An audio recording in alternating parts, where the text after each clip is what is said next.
Hi everybody, welcome to Kishore academy.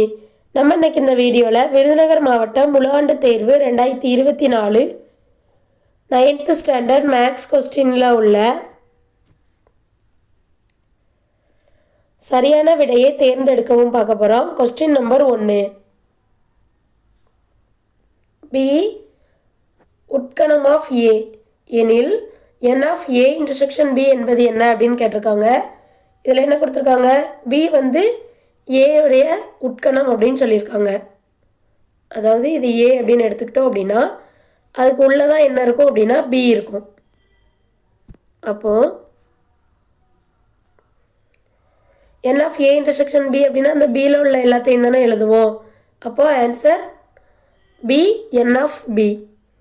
Question number 2, கண வித்தியாசமானது days பண்பை நிறைவு செய்யாது.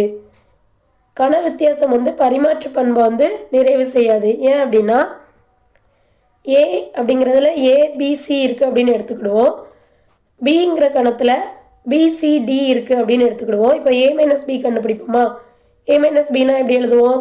ஏல உள்ள கணத்தை எழுதுவோம், பியில் இருக்கிறத எழுத மாட்டோம். அப்போது ஏல என்னது இருக்குது? ஏ இருக்குது. ஸோ ஏ எழுதியாச்சு. பியும் சியும் பியில் இருக்குது. பியை தவிர்த்துட்டு ஏல உள்ளது மட்டும் எழுதணும். அதுதான் ஏ மைனஸ் பி.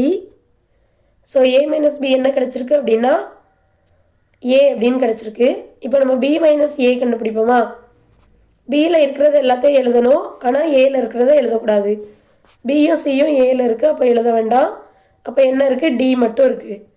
இது ரெண்டாவது ஈக்குவேஷன் வச்சுக்கிடுவோம். இப்போ பாருங்கள், ஏ மைனஸ் பியும் பி மைனஸ் ஏயும் சமமாக இல்லை. அப்போது இது வந்து பரிமாற்று பண்பை வந்து கண வித்தியாசம் நிறைவு செய்யாது. அப்போ ஆன்சர் ஏ.